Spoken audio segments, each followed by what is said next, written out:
Welcome back from that Kickstarter. I believe some light has been thrown to some of the issues that are being grappling with, especially when it comes to the capital city of Kampala and its regulations, as well as those that are making a living within the capital. Now, away from making a living, there's crisis in northern parts of Uganda and other parts of Uganda that has become rampant.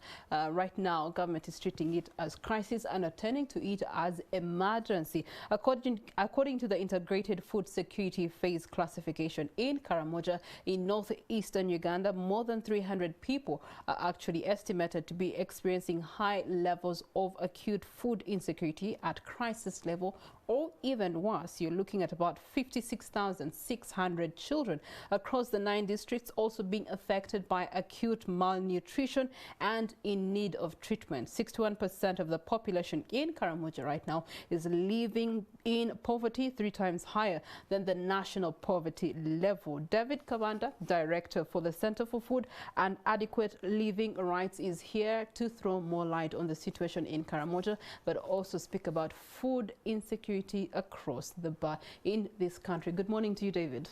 Good morning, Chair. Well, I can't say it's a good morning in Karamoja right now. Every single hour there's someone who's experiencing acute hunger, malnutrition. The children been seeing pictures. NTV has been covering those stories in the course of the past 7 days, and it's a very, very sorry state. Now, we want to find out from your analysis, why is this the crisis in Karamoja, and why is it ravaging right now? What could be the major causes?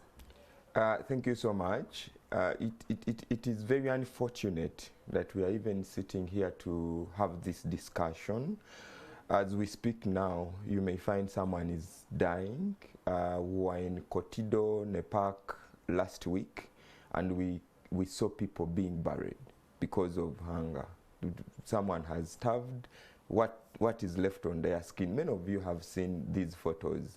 What is left on their skin are bones. So I think this is why I think it is very sad that as a country which has 2 seasons in a year, very good seasons, very good vegetation and everything, we find ourselves in these discussions, discussing a crisis where there ought to be none, discussing an emergency where there ought to be none.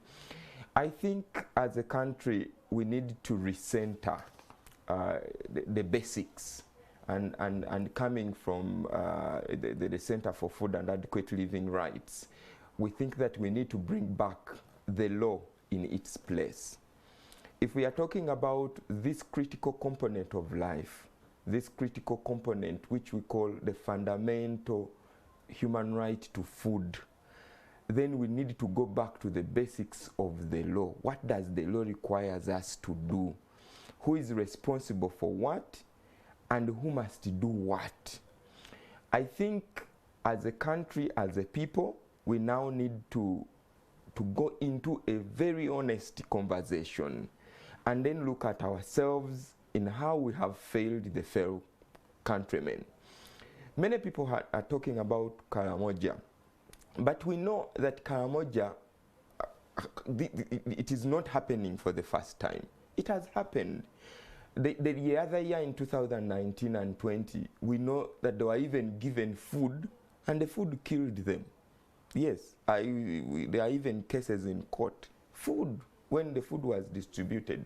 So I think it is a consistent failure on the people who must manage and govern situations. And I think it is not only a failure, but when leaders refuse, I call it refuse, to do what they ought to do. And this is why. Uganda is a sovereign state. We have a constitution, we have a government. I know we have a cabinet, we have parliament, and we have the judiciary. We have a constitution. Ladies and gentlemen, in this constitution, Uganda must establish what we call national food reserves, or a national food reserve system. We don't have it. Since 1995, we have talked, we have cried, we have asked you. It is not actually begging, it is a constitutional mandate. It is a legal obligation on And you. it's not even just in the Ugandan constitution, but also in the integration of the East African communities. It's also one of those key things, setting up a strategic food reserve. Yes, they even call it strategic food reserves under Article 110. If we are members of the East African Community Treaty, if other partner states have strategic food reserves, why are we different? Why don't we have strategic food reserves? Then the bigger question would be, is that why does government, in the presence of the constitutional mandate and treaty mandate to those, to us as we contribute to the East African community, why does the government continuously treat it as in the name of crisis and emergency or disaster for that matter? Because now you looked at last week alone, you did have the Prime Minister, Robin Anabancha, going to the floor of Parliament seeking for 135 billion shillings to sort out this issue as an emergency. There's food that has been sent to Karamoja in this regard as relief to aid in giving solution to the crisis right now. And yet you're looking at a situation whereby 3 months ago you did have the United Nations actually giving a report to the Office of the Prime Minister in collaboration with the Ministry of Health, which clearly indicated that there was going to be a food crisis in Karamoja. Away from that, this is something that is guided by nature. We all know that every so often in a year, areas like Karamoja are going to be having food crisis. For leaders who care, I think they even needed to give Ugandans a public apology, because they all know this information. And see, this is not the first time, but I'm telling you, we are sitting in this studio. Give me 1 month from now, we'll be having stories of 135 billion disappearing somewhere. Maybe a percentage of it didn't even reach to the people. Again, coming back to when people do not respect human rights. No accountability sometimes. There is a lot of impunity. You've asked me a question, why? You know, you have all this information with you, but because nobody is accountable, people are not participating, people are not empowered, there is not, you know, recourse to dignity, looking at people as, you know, as the people who deserve dignity. I think we are losing it at that point. And for us, this is why we are asking Office of the Prime Minister and everyone who is concerned that let us go back to recentering a human rights-based approach to this food situation.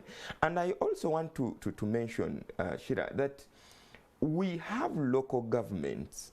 Local governments are body corporates. They can sue or be sued. They have the mandate under the Local Government Act. Why I insisted that local governments have also failed their people? You live near with the people. Tell us, what are you doing when it comes to food security? If you are in a park, Kotido, yes, we know that the climate conditions there are very harsh, but you plan, because people have been able to feed themselves ever since that region was created by God. And we cannot be failing at now. Now, turning Karamoja into a begging region, that every time they must be putting up their hands to beg, give us, give us. We are taking away from a food rights angle, because food must actually be culturally appropriate and people must be able to eat from their, you know, customs and cultures. We know these people are pastoralists. It is also food. We get food from animals, from birds. You know, what happened to their animals? How can they, can we see like a continuous trade? If you trade what you don't have and you get what you have and you get what you don't have. So we need to go back to the drawing board. But I also wanted to bring in an aspect of, yes, we are talking about Karamoja, but I want to speak to all of you Ugandans. Yesterday I was in Chankwanzi, and you can clearly see a lot of malnutrition when it comes to specifically to children. Many Ugandans are silently starving. People don't have food. And this is what you must When you know. say people don't have food, please be clear, because the president continues to pride in the surplus of food in this country. Maybe we have so much surplus that we end up having a lot of exports in terms of food. Our neighbors in Kenya are taking our maize ever so often. In South Sudan, we continue to have food export, and yet you are saying that people don't have food and they're starving. You see, this equation comes, many people are poor. That is a fact.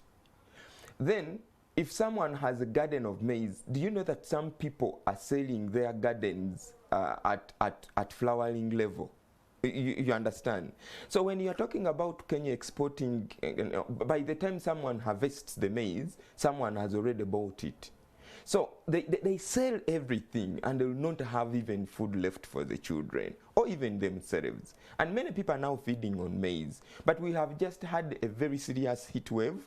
Many gardens failed. So this is what we want to tell Ugandans, that, and this is not an alarm. We are not being alarmists, and we are not lecturing government. You see, sometimes people in government feel offended when we speak about some of these things. We are not lecturing you on what you should do, but we are talking about factual issues that concern you and everyone else. So many Ugandans in your own homes, be on your alert, because it is coming. One of the things that we need to do, and urgently, we need to address food waste. We need to address overbuying. You know, some people who have some money go and buy unnecessarily, and unnecessarily even what they don't need. So for me, I'm speaking to everyone who is listening and everyone who cares, that the months of August, September, November might be chaotic to everyone, regardless of what is happening in Karamoja.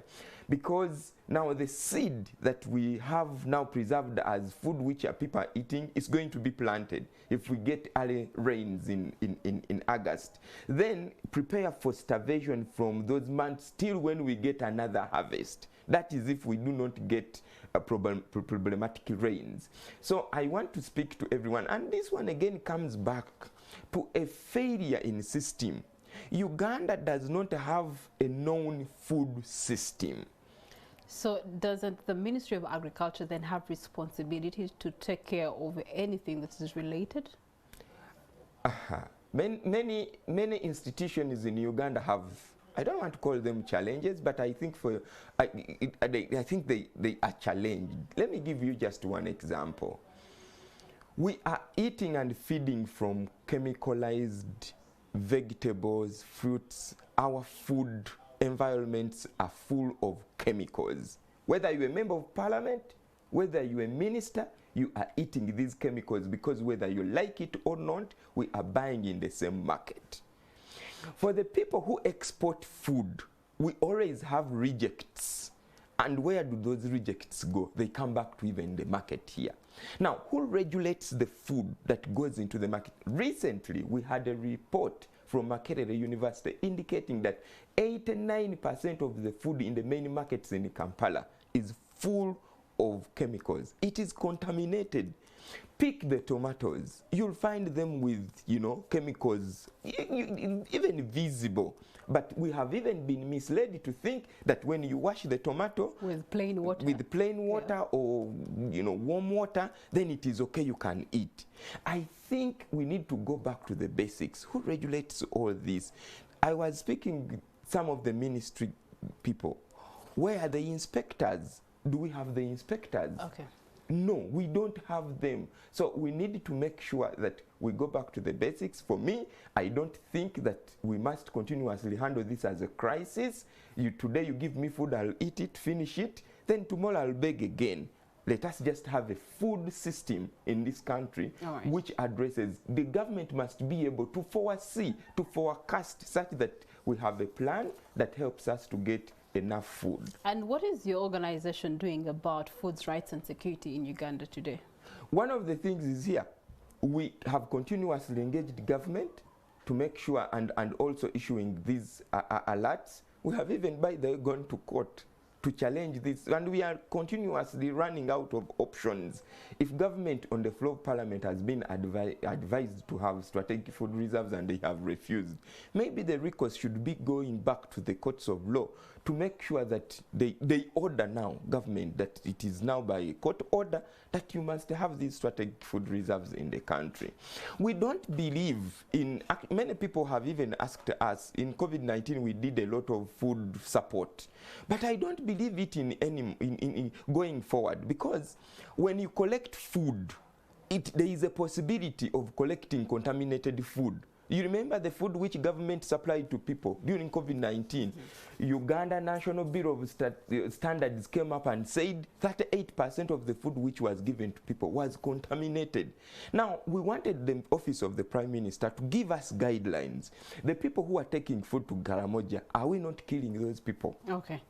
All right, well, this is definitely a long conversation, and hopefully we can continuously have this conversation over the span of the next 4 months, as you've stated.